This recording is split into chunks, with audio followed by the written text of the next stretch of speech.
तो आज मैं बताऊंगा मेरे मेरा एक favourite work from Bhagavad Gita.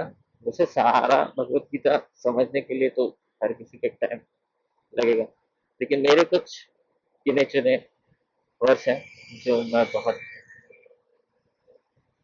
मुझे सिखाया है उन्होंने लाइफ में।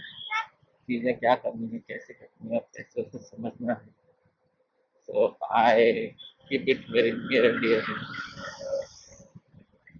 तो फर्स्ट वर्स जो नॉर्मली सबको पता ही है, कर्मण्येवाधिकार से माँ फलेषु कदाचन माँ कर्म फल हेतु भूत संगोत्सव कर्म। अब नॉर्मली ये श्लोक सुनने के बाद में तो इतने बार सुना जा चुका है, इतने बार सब होता है, इसका मतलब क्या है, कर्म करो फल की इच्छा मत करो। लेकिन ये कैसे करना है यार, सिंपल है। आप मैसेज बता देते क्या करना है। बहुत लोग कैसे करना है ये नहीं बता पाते। कैसे करना है, व्हाट डू यू मीन? कर्मण्येवाधिकार से माँ फलेषु फल की इच्छा मत करो, ठीक है नहीं करते तो क्या करना है, तो करना ही क्यों। इसका बहुत अच्छा कन्वर्सेशन यूट्यूब पे आपको कृष्णा, जो एक पुरानी सीरियल या फिर आज के लैंग्वेज में सीरीज थी, जिसमें बताया था कि अर्जुन बहुत अच्छे तरीके से उसे पूछते हैं कृष्ण को कि आप कैसे ये पॉसिबल है कि अगर मैं किसी कार्य को करने की इच्छा करूंगा तो वो तभी हो पाएगी जब मुझे उसका कोई रिजल्ट एज अ टारगेट मिलता है। अगर मेरे पास कोई टारगेट नहीं है, कोई रिजल्ट को मैं अचीव करने की सोच नहीं रहा, तो मैं काम क्यों करने वाला हूँ। मैं क्यों करूंगा एक ऐसी चीज जिसका मुझे रिजल्ट से कोई लेना देना नहीं। सो कृष्ण कहते हैं कि अगर आपके पास उस पर्टिकुलर सीरियल में अगर तुम हाथ मतलब सॉरी अगर अर्जुन जो है आखेट करने के लिए अपना बाण उठाता है और आखेट के अपना निशाना लगाता है, इन दैट केस ऑब्वियसली निशाना बाण और वो स्वयं उसके खुद के कंट्रोल में है। बट क्या वो आखेट हिरण जिसपे वो निशाना लगाया जा रहा है, क्या वो अर्जुन के कंट्रोल में है? तो ऑब्वियसली नहीं। इसका मतलब जो रिजल्ट है वो आपके कंट्रोल में कभी है ही नहीं। ऑब्वियसली आप एक जर्नी को आप एक प्लान कर सकते हैं कि ऐसा करना है या ये रिजल्ट्स की मैं अपेक्षा कर रहा हूँ, बट उस वो रिजल्ट ऐसे ही होगा कि हाँ आपके हाथ में कभी है ही नहीं। तो आपको उस रिजल्ट के बारे में सोचने से मना नहीं किया है, आपको मना किया है उस रिजल्ट के साथ में कनेक्ट होने के। अब ये एक obviously it seems to be very confusing. So यहाँ पे जो थॉट आता है वो आता है आपका आसक्ति। आपको किसी भी रिजल्ट्स के साथ में कनेक्ट नहीं होना, मतलब आसक्त नहीं होना। आसक्त नहीं होना मतलब क्या? अगर उसमें जो भी आपको सक्सेस फेलियर चाहिए वो उस तरह से मिला या नहीं मिला, इसमें आपका योगदान जो है सिर्फ आपके कंट्रोलेबल जो है उतना ही सीमित था। अगर वो हुआ तो बहुत सारे ऐसे फैक्टर्स हैं जिसकी वजह से वो हुआ होगा, और नहीं हुआ तो बहुत सारे ऐसे फैक्टर्स हैं जिसकी वजह से वो नहीं हुआ। नॉर्मली जैसे आप तय करते हैं कि मुझे जिम में वर्कआउट करना है, रोज जाके वर्कआउट करना ये आपके कंट्रोलेबल है। जिम हो बंद हो गया, आपकी तबीयत खराब हो गई, एक्सवाइजेड रीजन से अब आप जिम नहीं जा पा रहे हैं, जो आपके कंट्रोल में नहीं, जो आपके प्लान में नहीं है, तो वो उसका कुछ नहीं कर सकते। आपको एक पर्टिकुलर शेप में बॉडी चाहिए थी, like say for example the sexiest person on the planet Hrithik Roshan, उस जैसे आपको बॉडी चाहिए, लेकिन आप नहीं बना पाए। मे बी आपकी उससे बहुत ज्यादा अच्छी होगी, ठीक है, तो आप खुश हो जाओगे। But again it was not because of, obviously it was because you planned and you started doing it, but उसका शेप क्या आएगा, उसका रिजल्ट क्या है, ये आपके पास था नहीं। हो सकता है कि आप जितना वर्कआउट करें, बहुत लोग वर्कआउट करते हैं, सालों साल करते हैं, लेकिन उनकी बॉडी उस शेप में नहीं बन पाती जिस शेप में उनको चाहिए, या फिर कभी कभी तो शेप ही नहीं आता। तो लॉन्ग स्टोरी शॉर्ट, आपको इस रिजल्ट्स के साथ नहीं कनेक्ट होना, आपको सिर्फ स्पोर्ट करते रहना। इससे क्या होगा, आप सुख दुख से विमुक्त हो जाओ। अब नॉर्मली हर एक लाइफ में आपको सुख तो चाहिए ही, दुख आते हैं, दर्द होता है। दुख तभी आता है जब अपेक्षाएं रहती हैं, आसक्ति रहती है। अगर आप आसक्ति रहित बन जाए तो आपको कभी दुख दुख नहीं होगा, बट आपको सुख भी नहीं होगा, क्योंकि किसी चीज से आपका अटैचमेंट है नहीं। जैसे फॉर एग्जाम्पल ये कार अब ड्राइव जो भी कर रहा है, उसके लाइफ में क्या हो रहा है क्या नहीं हो रहा है, इससे मेरे कोई अटैचमेंट है नहीं। अगर कल मेरा ये दोस्त भी बन जाए तो भी उसका जो दर्द है, उसकी लाइफ के जो स्ट्रगल्स है, वो उसको ही झेलने पड़ेंगे। And I just saw someone, मैं जिसके बारे में बात कर रहा हूँ कैसे दिख रहे हैं। सो उनकी लाइफ में क्या स्ट्रगल है, क्या उनको करना है, या फिर उनको क्या हैप्पीनेस है, उससे मैं कनेक्ट नहीं कर पाऊंगा। I don't know. तो अगर कल मेरे वो दोस्त बन जाते हैं तो भी मेरा सिर्फ जो कम्युनिकेशन है या फिर जो फीलिंग है वो बहुत लिमिटेड हो सकता है।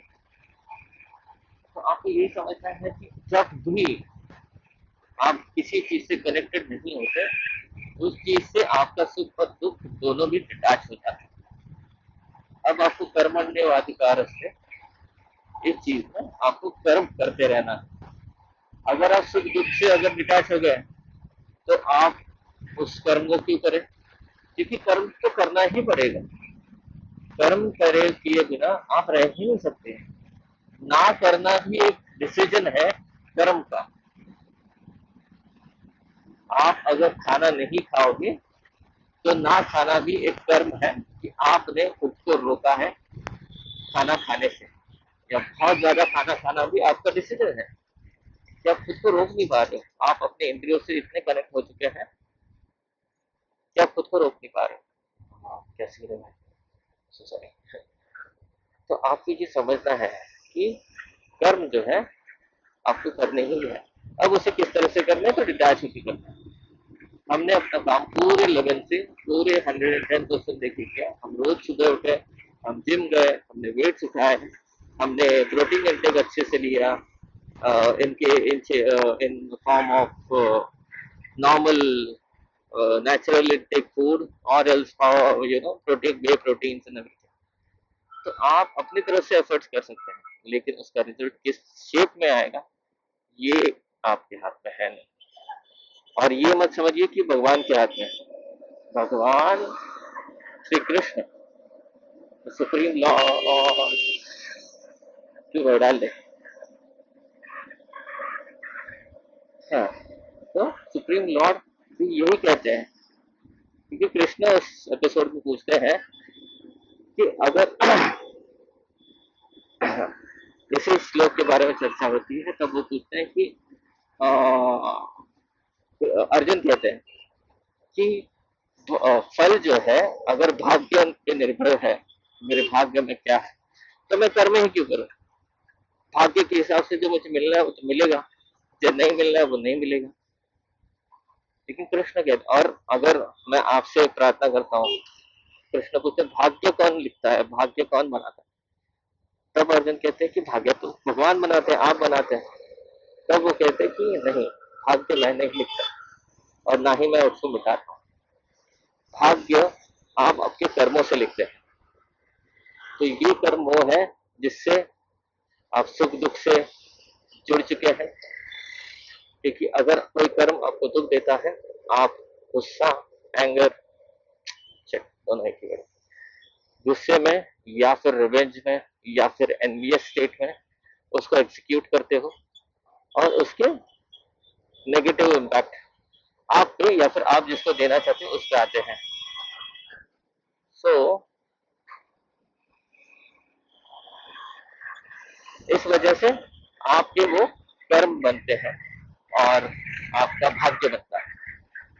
भगवान श्री कृष्ण ये कहते हैं कि इस भाग्य को मिटाना और भोगना ये आपके लिए आपका फल बन के आता है। आप कोई प्रयत्न करते हैं, आपका फल बनेगा। इसका एक तोड़ है, इसको कैसे, ओ माय गॉड, हाँ चलो, माय गॉड, भूल गया। नहीं तो आज रास्ता भूल जाता बात करते करते।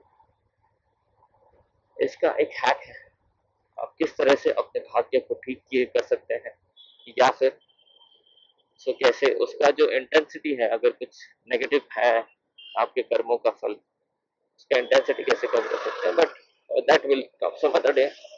फिलहाल तो हम उसी बात पे बात करें, इसी चीज पे बात करें कि भाग्य जो है या कर्म है, इसके फल से कैसे डिटैच है। तो भाग्य में लिखा है वही होगा, लेकिन भाग्य में जो लिखा है इसका मतलब ये नहीं कि आप कर्म छोड़ो, कर्म तो आपको करने ही पड़ेंगे।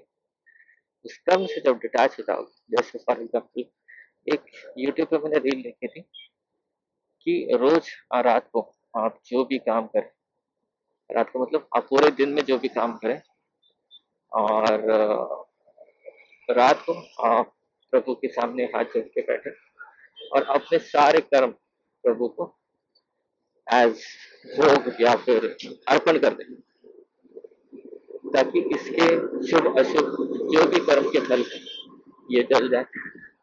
हमसे कोई गलती हो गई है, जानते या फिर ना जानते हुए, गुस्से में, किसी भाव में आके हमने कोई गलती कर दी है, तो फिर उसका फल जो है वो शीतल हो जाए, या फिर उसे उसे हम अर्पण करें जो भी हम करें। अब ये समझ लीजिए कि ऐसा ये, लेकिन ये बहुत बड़ा टास्क है, बिकॉज अगर आप अपना फल अर्पित कर रहे हैं लेकिन इसमें आपने कुछ पाप किया है, तो पाप फल अर्पित करने से वो जल नहीं जाएगा। आपको फॉर एग्जाम्पल आपको कोई पर्टिकुलर चीज अच्छी नहीं लगती, पसंद नहीं, और कोई आपको अर्पित कर दे, तो आप वो खा लेंगे या फिर उसका मजा उठा पाएंगे नहीं, राइट। तो वैसे प्रभु को भी जो पसंद नहीं है वो हमें नहीं करना है, और करना नहीं है उसको गलती किसी कारणवश अगर हो जाए तो ऑब्वियसली हमें उसका प्रायश्चित करना पड़ेगा। एंड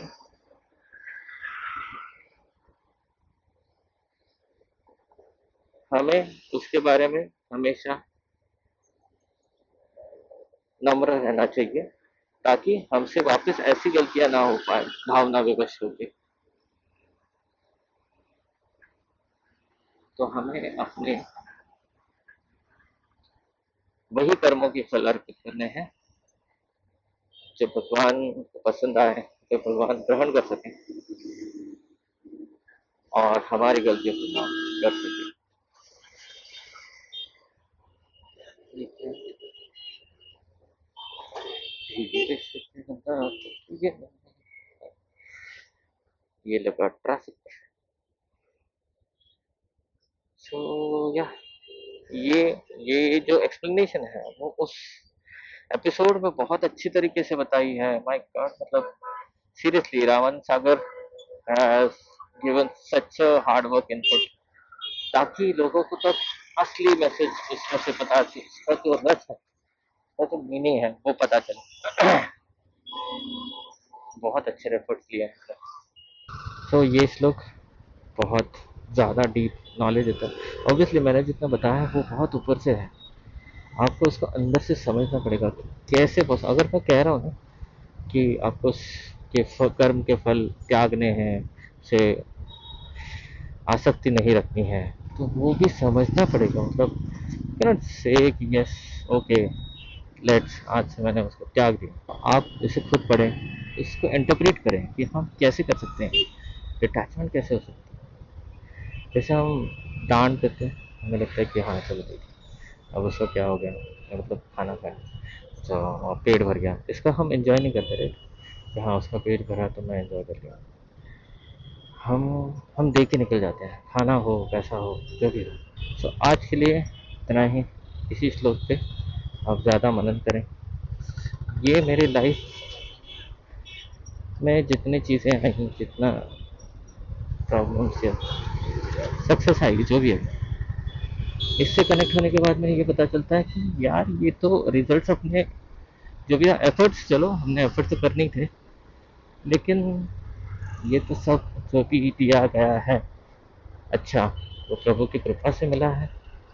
और जो बुरा था वो हमारे कर्म चल रहे हैं। बुरा होने दो, लाइफ में बुरी चीज़ें होती हैं, तभी पता चलता है कि यस, पिछले कर्म चल रहे हैं। अब हमें आगे बढ़ने में ज़्यादा आसानी होगी लाइफ में।